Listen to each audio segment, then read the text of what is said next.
नमस्कार दोस्तों, स्वागत है आप सभी का फिर से मेरे हिस्ट्री चैनल हिस्ट्री हब में। आज हम मुगल काल के विदेशी यात्रियों को पढ़ेंगे और ये मेरी श्रृंखला का दूसरा लेक्चर है। इससे पहले हमने पहले भाग में इन विदेशी यात्रियों को पढ़ा था जो कि अकबर के काल से आने शुरू होते हैं, और हमने अकबर और जहांगीर के काल के विदेशी यात्रियों को अपने पिछले लेक्चर में देख लिया था। यदि आपने वो लेक्चर न देखा हो तो उसका लिंक ऊपर दिया है, आप उसको देख सकते हैं। और आज हम अपना लेक्चर शुरू करेंगे शाहजहां और औरंगजेब के काल में कौन कौन विदेशी यात्री आए। जैसे पीटर मुंडी आते हैं, जीन बैप्टिस्ट ट्रेवेनियर है, निकोलो मनुची है, फ्रांसिस बर्नियर है और जीन डे थैवनोट हैं। इन सब के बारे में हम चर्चा करेंगे, इन्होंने मुगल भारत में क्या देखा और उसका विवरण किस तरह से पेश किया है। तो सबसे पहले आता है पीटर मुंडी, एक अंग्रेज यात्री था जो कि शाहजहां के काल में भारत आता है, और इसने शाहजहां के काल में जो अकाल पड़ा था भारत में और जितने भी विद्रोह हुए थे उसके विषय में इसने बहुत अच्छे से इसका उल्लेख किया है। इसको कपड़े पर निवेश करने के लिए पटना जाने के लिए कहा गया और 6 अगस्त 1632 को वो पटना के लिए रवाना हुआ, लेकिन पटना में इसको कुछ ज़्यादा अच्छा लाभ नहीं हुआ कपड़े के व्यापार में, और 16 नवंबर 1632 को ये आगरा लौटने का फैसला करता है और ये आगरा पहुंचता है 22 दिसंबर 1632 को, जहां पर इसने शाहजहां के 2 बड़े बेटों की शादी देखी और ये वहां पे आगरा में 2 महीने रुकता है और उसके बाद फिर ये वापस चला जाता है अपने मुल्क। इसके बाद आता है जीन बैप्टिस्ट ट्रेवेनियर, और ये एक फ्रांसीसी है। प्रश्न पूछे जाते हैं कि कौन से देश से कौन आया, बहुत ज्यादा महत्वपूर्ण है। कौन फ्रांसीसी है, कौन पुर्तगाली है, कौन इटली से आया और कौन इंग्लैंड से आया। तो ये एक फ्रांसीसी है, और सबसे महत्वपूर्ण बात कि इसने 6 बार भारत की यात्रा की है और पेशे से ये एक जौहरी था, ज्वेलरीज और प्रेशियस स्टोन्स में ये डील करता था और उस तरह का ये व्यापारी भी था। इसने अपनी यात्राएं करीब 15 वर्ष की आयु से ही प्रारंभ कर दी थी और अपनी पहली 2 यात्राओं में ही इसने लगभग हिंदुस्तान के सभी प्रमुख केंद्रों को देख लिया था। प्रथम यात्रा में इसने गोलकोंडा की हीरों की खानों को देखा। दूसरी यात्रा में उसने दौलताबाद से गोलकोंडा के साथ साथ कोलूर की खानों को भी देखा। तीसरी यात्रा में उसने मसूलीपट्टनम और मद्रास का भ्रमण किया और जवाहरात बेचने के लिए गोलकोंडा की ओर प्रस्थान किया, लेकिन ऊंची कीमतों के कारण यह सूरत चला गया। सूरत में उसने गुजरात के सूबेदार शाइस्ता खां की ओर से अहमदाबाद आने का निमंत्रण उसको मिलता है और ये शाइस्ता खां से बहुत अच्छे इसके व्यवहार बन जाते हैं, जिसकी इसने बहुत अच्छे से इसको इस्तेमाल भी किया है इस व्यवहार को, और अपने व्यापार को बढ़ावा पाने के लिए इसने शाइस्ता खां से बहुत अच्छी दोस्ती कर ली। शाइस्ता खां इसको ऑर्डर देता है बहुत सारे माल की आपूर्ति के लिए, जो कि 1657 में इसकी चौथी यात्रा में तब्दील होती है। इस बार जब ये चौथी यात्रा में आता है 1657 में, तो फ्रांस वापस लौटने पर इसको फ्रांस के सम्राट जो कि लुई 14 है उसके द्वारा इसे कुलीनता की पदवी से सम्मानित किया जाता है। हिंदुस्तान की अंतिम यात्रा उसने 1686 में की थी जब वो खुद 80 वर्ष का हो गया था। बुरहानपुर, ग्वालियर, आगरा होता हुआ ये जहानाबाद पहुंचा, जहां पे औरंगजेब को पेशकश की। तो ये जो यात्री है ये इसलिए महत्वपूर्ण है कि शाहजहां के समय से लेके और औरंगजेब के समय तक ये आता रहा है, और इसने जो जिस समय सत्ता के लिए युद्ध हो रहा था, संघर्ष चल रहा था उत्तराधिकार के लिए, वो भी इसने देखा है। हालांकि इसने इसके बारे में बहुत ज्यादा कुछ लिखा नहीं है क्योंकि इसको केवल अपने हीरो जवाहरातों से प्यार था और ये जितना भी वृतांत देता था ये केवल एक व्यापारी की तरह देता था। और ये आगरा, वहां से आगरा और फिर ये सूरत होते हुए अंतिम बार हिंदुस्तान से विदा हो जाता है। लेकिन खास बात इसके लिए पढ़ने के लिए यह है कि इसने बहुत सारे ऐसे वर्णन दिए हैं जो कि तत्कालीन समाज की जो आर्थिक स्थिति है उसको समझने के लिए बहुत ज्यादा महत्वपूर्ण थे। इसका उद्देश्य हिंदुस्तान के लोगों और समाज का अध्ययन करना नहीं था, जैसा कि मैंने आपको बताया। ये अपना केवल व्यापार करना चाहता था, लेकिन इसकी ये जो प्रवृत्ति थी, इसी के कारण ट्रेवेनियर ने भारत के वाणिज्य और महाजनों के तरीकों के बारे में बहुत महत्वपूर्ण जानकारी दी है।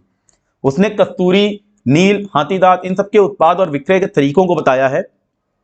इसे शाही जवाहरातों के मूल्यांकन के लिए बुलाया जाता था। जो राज दरबार थे वो इनको बुलाते थे कि शाही जो जितने भी हीरे जवाहरात हैं, जो प्रेशियस स्टोन्स हैं, उसका मूल्यांकन किया जाए। और इसको कोहिनूर को देखने और परखने का बहुत अच्छा अवसर मिला था और इसने उसके ऊपर बहुत अच्छा वर्णन दिया है। मीर जुमला की इसने बहुत प्रशासनिक कुशलता और व्यापार संचालन की प्रशंसा की है। जफर खां और उसकी बुद्धिमान पत्नी का बहुत रोचक विवरण दिया है इसने। इसके विवरण तब के समय के हैं जब औरंगजेब की प्रतिक्रियावादी नीति की शुरुआत नहीं हुई थी, और इसलिए इसे मथुरा के केशवदास के मंदिर और काशी के विश्वनाथ के मंदिर के विवरण मिलते हैं, और जिन्हें बाद में मस्जिदों में परिवर्तित कर दिया गया, जैसा कि हम सब जानते हैं। अभी हाल ही इसके ऊपर बहुत ज्यादा डिबेट भी चल रही है। तो इसके विवरण से हमको पता चलता है उन मंदिरों की क्या स्थिति रही होगी और किस तरह का उनका सौंदर्य रहा होगा। इसने काश्तकारों की दशा और राजस्व प्रणाली के विषय में लेकिन कुछ भी नहीं बताया है। ये उन रास्तों से भी गुजरा था जहां पर कभी मुगल सेना भी नहीं गई थी, तो अगर इसको थोड़ा सा भी ये अपने विवरण को लेकर थोड़ा सा भी सचेत होता, अगर लोगों के बारे में ये रुचि लेता और जो जीवन प्रणाली है उसके विषय में अगर ये रुचि लिया होता, तो हमको बहुत सारे ऐसे तथ्य जानने को मिल सकते थे जिनसे हम आज भी अज्ञात हैं। सती प्रथा और हिंदू उत्सवों के विवरण में उसने अत्यंत रुचि दिखाई है। इसके विवरण में कुछ भ्रांतियां भी दिखती हैं हमको, और ये बहुत महत्वपूर्ण है नेट के एग्जाम के और या फिर आपके यूपीएससी के लिए, क्योंकि हमको ये समझ में आना चाहिए कि सबसे पहले तो जो विदेशी यात्री हैं वो विदेशी हैं, वो यहाँ के जो तौर तरीके हैं उनसे अनभिज्ञ थे और यहाँ के जो जीवन शैली है उसको बहुत अच्छे से नहीं समझते थे। हालांकि इन्होंने अपनी बहुत इस तरह की प्रयत्न किए हैं, लेकिन इसीलिए इनके कुछ वृतांतों में हमको बहुत सारी भ्रांतियां दिखती हैं। जैसे जो त्रवनियर है, ये बहुत सी ऐसी घटनाओं को आंखों देखा होने का दावा करता है जो उसने वास्तव में देखे नहीं थे। जैसे बीजापुर वो कभी नहीं गया था, लेकिन उसका ये विवरण देता है, इसीलिए इसका ये जो बीजापुर का विवरण है बहुत संदेहास्पद विवरण है। और कुल मिलाकर इसके जो वृतांत हैं वो आर्थिक इतिहास के क्रियाकलापों को समझने के लिए बहुत महत्वपूर्ण है। हमारे लिए जानना ये जरूरी है। जो इसकी पुस्तक है 7 वोयाजेस, इसने एक पुस्तक प्रकाशित की है और उसमें ट्रेवल्स इन इंडिया नाम की एक पुस्तक है जिसमें हमको शाहजहां और औरंगजेब के शासन का वर्णन मिलता है। इसके बाद है निकोलो मनुची, जो कि 14 वर्ष की आयु में 1653 ईस्वी में इटली से भागकर भारत आ गया था। तो ये इटली का है निकोलो मनुची। मेन पॉइंट ये है, उत्तराधिकार के युद्ध में ये दारा की सेना का तोपची था। तो दारा की सेना में इसने तोपची की नौकरी की है, और लेकिन जब दारा की मृत्यु हो जाती है उसके बाद ये फिर डॉक्टर बन जाता है। और इसके अनुसार जो औरंगजेब है उसने अकबर के बने, जो अकबर का जो मकबरा था उसमें जितने भी भित्ति चित्र थे उसको मिटवा दिया था औरंगजेब ने। इसने निकोलो मनुची ने अपने जो वृतांत हैं उसको लिखा है स्टोरियो डी मुगोर नाम दिया है, जिसे 17वीं सदी का भारत का दर्पण कहा जाता है। बहुत ज्यादा महत्वपूर्ण है। किताबों के नाम जरूर पूछे जा सकते हैं, जैसे मैंने आपको इससे पहले बताया ट्रेवल्स इन इंडिया था ट्रेवनियर का, निकोलो मनुची का हो गया स्टोरियो डी मुगोर। आगे हम चलते रहेंगे और एक एक सबकी ऐसे बात करते रहेंगे। तो यहाँ से मैच द फॉलोइंग के क्वेश्चन बन जाते हैं। 1717 में मद्रास में हालांकि इसकी मृत्यु हो गई। इसके बाद फ्रांसिस बर्नियर का नाम आता है, ये भी फ्रांस का था और पेशे से डॉक्टर था। तो पेशा कई बार पूछा जाता है, जैसे ट्रेवनियर जो था वो जौहरी था, ये डॉक्टर है, ये पहले से डॉक्टर है। हमने मनुची की बात की, ये सेल्फ मेड डॉक्टर था, मतलब इसने खुद को डॉक्टर में परिवर्तित कर लिया था। और फ्रांसिस बर्नियर जो है ये सूरत पहुंचता है 1658 में। उसने अहमदाबाद और आगरा की यात्रा के बाद कश्मीर और बंगाल की भी यात्रा की है। बंगाल की यात्रा जब ये कर रहा होता है उस समय टेवेनियर से मिलता है, टेवेनियर के साथ ही बंगाल देखता है, और बंगाल से फिर मसूलीपट्टनम और गोलकोंडा होते हुए वापस जो है ये सूरत चला जाता है। इसका हिंदुस्तान में आगमन उस समय हुआ जब शाहजहां के बेटों के बीच उत्तराधिकार को लेकर संघर्ष चल रहा था, और इसने अपने जो वृतांत है, यात्रा वृतांत है, उसका प्रकाशन 1670 में किया travels in the Mughal empire के नाम से। कंफ्यूज नहीं होना है, ट्रेवनियर की जो बुक थी वो ट्रेवल इन इंडिया थी, इसकी है travels in the Mughal empire 1670। लगभग दोनों एक ही समय के भारत की बात कर रहे हैं, लेकिन हमको जो ट्रेवनियर की जो पुस्तक मिलती है उसमें हमको आर्थिक स्थिति, यानी कि कहाँ पे किस तरह के हीरे पैदा होते हैं, कहाँ पे किस तरह के पत्थर अच्छे मिलते हैं, या उनकी किस तरह से खरीद फरोशी होती है, उन सब के बारे में। जबकि जो बर्नियर है ये बहुत अलग तरह के विवरण देता है, और ये बोलता है कि औरंगजेब की जो ताजपोशी है इसके समय मतलब क्योंकि औरंगजेब की जो ताजपोशी है वो इसी के समय होती है, और शाहजहां की मृत्यु के समय ये जो है वो उस समय मसूलीपट्टनम में होता है। और इसने उत्तराधिकार के युद्ध का वर्णन किया है जिसमें हिंदुस्तान के सभी प्रमुख राजनीतिज्ञों ने भाग लिया था। बर्नियर ने शाहजहां के काल में हैदर मलिक द्वारा कश्मीर के संक्षिप्त इतिहास का अनुवाद करने का भी विचार किया था। शाहजहां के काल में शाहजहां ने ऑर्डर दिया था हैदर मलिक को कि कश्मीर का जो संक्षिप्त इतिहास है उसको लिखा जाए, और ये जो संक्षिप्त इतिहास है राजतरंगिणी के आधार के ऊपर लिखने के लिए शाहजहां ने हैदर मलिक को बोला था। तो इसका अनुवाद करना चाहता था बर्नियर, लेकिन इसके बारे में हमें नहीं पता कि उसने कितना अनुवाद किया है और कितना नहीं किया। बर्नियर ने शहरों को देखा ही नहीं बल्कि उन स्थानों के निवासियों और उत्पादों के विषय में भी जानकारी दी है, जो कि एकदम इसको टेवेनियर से अलग करती है, जो केवल अपने जवाहरातों की सौदाबाजी में ही लगा रहता था। दारा के विषय में बर्नियर ने क्या बोला है? अच्छा, बर्नियर जो है ये सभी जितने भी मुगल दरबार में या मुगल काल में जितने भी ऊंचे ऊंचे पदों पे या जो भी युवराज पद पे थे उनके बारे में बहुत अच्छा विवरण देता है, बहुत ही इसके सटीक विवरण है। इसने दारा, औरंगजेब, मुराद, जहांआरा सबके बारे में कुछ ना कुछ लिखा है, और ये बहुत महत्वपूर्ण है उनके कैरेक्टर को समझने के लिए। तो दारा के विषय में लिखता है कि दारा में अच्छे गुणों का अभाव नहीं था, गलती से लिख गया ये भाव, दारा में अच्छे गुणों का अभाव नहीं था बोलता है, तथा यह अत्यंत उदार था, किंतु उसकी अपने विषय में राय बड़ी ऊंची थी। उसका विश्वास था कि वह अपने दिमाग की ताकत से हर काम कर सकता है। वो उन लोगों से बड़ी रुखाई से पेश आता था जो उसके जो उसको सलाह देने या स्थिति से अवगत कराने की चेष्टा करते थे। यही कारण था कि उसके परम हितैषी मित्र भी उसके भाइयों के षड्यंत्र के बारे में उसे सतर्क नहीं करते थे। तो बहुत ही एकदम सटीक उसने विवरण दिए हैं। इसी तरह से शुजा और मुराद के विषय में भी बोला है। शुजा के बारे में बोलता है कि षड्यंत्र करने में काफी सिद्धस्त था शुजा, और उसे बड़े अमीरों की मित्रता प्राप्त करने का तरीका भी आता था, किंतु वो आमोद और प्रमोद का दास था। मुराद के विषय में कहता है कि ये अपने तीनों भाइयों से हर दृष्टि में कमतर था, किंतु वह उदार, विनम्र और साहसी था। औरंगजेब के विषय में बोलता है कि औरंगजेब में दारा के समान शिष्टता और भद्रतापूर्ण विचारों का अभाव था, किंतु उसमें निर्णय लेने की अद्भुत क्षमता थी तथा अपने सहायकों का चयन करने में उसकी नजर बड़ी पैनी थी। औरंगजेब गंभीर और कुशाग्र बुद्धि था और अपने विचारों और योजनाओं को गुप्त रखने में बहुत माहिर था। तो ये हम देखते हैं कहीं ना कहीं जो उत्तराधिकार का युद्ध हो रहा है उसको उसने बहुत ही बारीकी से समझा था, अध्ययन किया है, और उसी के ऊपर ये टिप्पणी है। तो अगर आपने वो इतिहास पढ़ा होगा, पॉलिटिकल हिस्ट्री जिसको हम बोलते हैं मुगलों की, अगर आपने राजनीतिक इतिहास को पढ़ा होगा तो आपको समझ में आ जाएगा कि किस तरह से औरंगजेब ने अपने जो योजनाएं बनाई थी, किस तरह से उसने गुप्त रखा था और किस तरह से वो निर्णय बहुत ही सटीक लेता था, और उसमें जो क्षमता थी उसी की बात कर रहा है बर्नियर। जहांआरा के विषय में बर्नियर कहता है कि अपने पिता की सबसे दुलारी संतान थी, सबसे बड़ी थी जहांआरा अपने भाई बहनों में, और अफवाहों के अनुसार शाहजहां का लगाव उस सीमा तक पहुंच गया था जहांआरा के प्रति जिसके बारे में यकीन नहीं किया जा सकता। शाहजहां के ऊपर जहांआरा का असीमित प्रभाव था तथा महत्वपूर्ण मामलों में उसका दखल रहता था।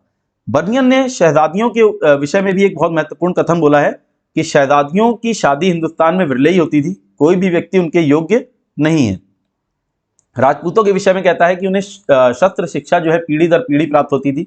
उनके राजाओं द्वारा उन्हें भू अनुदान प्रदान किए जाते थे और छुटपन से ही उन्हें अफीम खाने का व्यसन लग जाता था।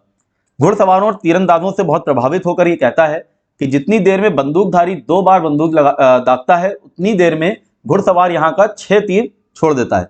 तो ये जो कथन है बहुत महत्वपूर्ण है। जहांआरा के विषय में उसने क्या बोला है, तीरंदाजों के बारे में क्या बोला है, कई बार आपसे कथन दे देगा नेट के एग्जाम में या पीजीटी के एग्जाम में, और पूछेगा ये किस विदेशी यात्री के विवरण में हमको मिलता है।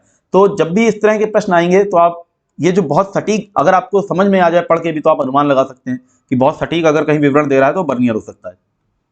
हिंदुस्तान की संपन्नता के विषय में बर्नियर कहता है कि हिंदुस्तान में बाहर के देशों से विविध प्रकार की वस्तुएं लाई जाती हैं, किंतु इसके लिए सोने चांदी के निर्यात की आवश्यकता नहीं पड़ती, क्योंकि हिंदुस्तान के जो उत्तम उत्पाद हैं वो यहाँ से आयात के बदले में ले जाना व्यापारियों के लिए अधिक लाभदायक होते हैं। मतलब व्यापारी बाहर से कुछ अगर लेके आए हैं तो उसके एक्सचेंज में यहाँ से सोना चांदी ले जाने से ज्यादा अच्छा समझते हैं कि यहाँ पे जो उत्पाद हैं, जो यहाँ के जो प्रोडक्ट्स हैं उसको लेके जाएं, वो उनको ज्यादा वैल्यू देंगे।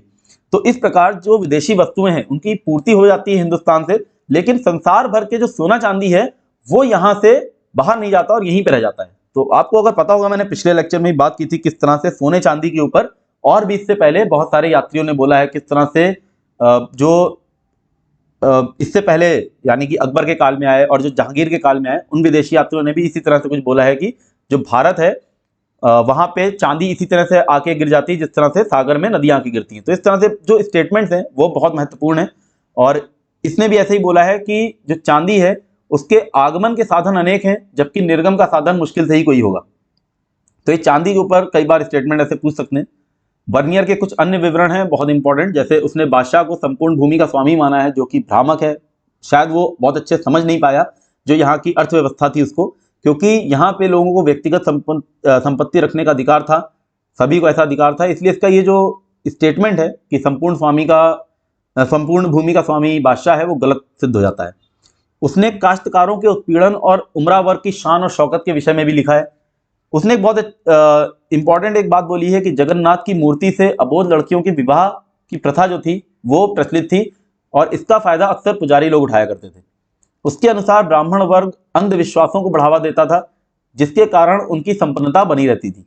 कश्मीर के शॉल उद्योग के विषय में इसने बहुत प्रशंसा की है और बोला है कि यहाँ की जो ऊन है उसकी तुलना स्पेन की ऊनों के मुकाबले अगर उसकी तुलना की जाए तो नरम होती है। तिब्बत की बकरियों की ऊन का नाम तोंज बताया है, इंपॉर्टेंट है तोंज। इससे पहले मैंने छींट का नाम लिया था पिछले लेक्चर में, कपड़ा होता है एक तरह का, ये ऊन है तोंज, इससे बनी हुई शॉल है। कई बार एग्जाम में पूछे जाते हैं इस तरह के प्रश्न, तोंज जो है वो कहाँ की है या क्या है वो, तो उसकी शॉल जो है उसको इसने अधिक कीमती बताया है। और शॉल निर्माण आगरा और लाहौर में भी काफी सतर्कता से होता था, किंतु कश्मीर की जो शॉलें थी उनकी नरमी और नजाकत जो थी वो हमको आगरा और लाहौर के शॉल निर्माण में देखने को नहीं मिलती, जिसका कारण इसने बताया है कि शायद कश्मीर का जो पानी था उसकी तासीर का जो डिफरेंस है उसकी वजह से ये ऐसा होता था। बनारस की तुलना इसने एथेंस से की है। बहुत ज़्यादा इंपॉर्टेंट है, किस विदेशी यात्री ने बनारस की तुलना एथेंस से की, या आपसे पूछेंगे किस बर्नियर नाम दे देंगे, बोलेंगे कि बर्नियर ने बनारस की तुलना किससे की, या फिर बोलेंगे कि बर्नियर ने एथेंस के बराबर किस देश को भारत के माना है, तो बनारस की तुलना एथेंस से की। जीन डे थेवनोट आता है इसके बाद, फ्रांसीसी यात्री है, 1666 में आता है। होपवेल नाम का एक जहाज है, उससे ये सूरत आता है। होपवेल नाम का जहाज याद रखना है, इससे पहले हमने पिछले लेक्चर में हेक्टर नामक जहाज की बात की थी। ये एक वनस्पति वैज्ञानिक था, बॉटनिस्ट था, और इसको अरबी, तुर्की और फारसी का बहुत अच्छा ज्ञान था। जैसे हमने देखा कि सर थॉमस रो थे या विलियम हॉकिंस थे, उनको भी तुर्की और फारसी और अरबी का अच्छा ज्ञान था, इसको भी अरबी, तुर्की और फारसी का अच्छा ज्ञान था। इससे पहले भी इसने टेवर्नियर के साथ भारत आने का प्रयास किया था, किंतु डचों के कारण ये आ नहीं सका। डच इसको अपोज कर देते हैं तो ये नहीं आ पाता है। मुगल भारत में ये 13 महीने रहा और गोलकुंडा, मसूलीपट्टनम को इसने अच्छे से देखा। इसके बाद है गमेली करेरी, इटली का चिकित्सक था, इंपॉर्टेंट है, डॉक्टर था इटली का, भारत में 1695 में आया। इसकी यात्रा का उद्देश्य जो है वो प्राकृतिक जिज्ञासा थी। प्राकृतिक उत्पादन, शिष्टाचार, हिंदू धर्मशास्त्र और राज्य के सिद्धांत, पुर्तगाली वर्चस्व और उनकी गिरावट के कारण, शिविर के उपाख्यान और हरम के विषय में इसने बहुत ही अच्छे अच्छे विवरण दिए हैं। तो यहाँ पे इंपॉर्टेंट है कि पुर्तगालियों के वर्चस्व और गिरावट के कारण इसने बहुत अच्छे से बताए। ये हमको विदेशी यात्री है, इटली का है, और पुर्तगाल के बारे में लिख रहा है, जो कि इनकी कंडीशन कहाँ है, इंडिया में, तो ये इसलिए इंपॉर्टेंट हो जाता है। तो ये मेरा आज का लेक्चर था, उम्मीद करता हूँ आपको पसंद आया होगा। और ये मैंने फॉरेन ट्रैवलर्स खत्म कर दिए हैं, जितने भी 16वीं और 17वीं शताब्दी में आए थे उनके क्या क्या विवरण थे। और यदि आपको मेरा ये लेक्चर पसंद आया हो तो इसको लाइक और शेयर जरूर करें, और मेरे चैनल को सब्सक्राइब कर लें, जिससे कि आपको आने वाले समय में जितने भी मैं वीडियोस डालूं उनके नोटिफिकेशन मिलते रहें। तो मिलता हूं आपसे अपने अगले लेक्चर में, तब तक के लिए धन्यवाद।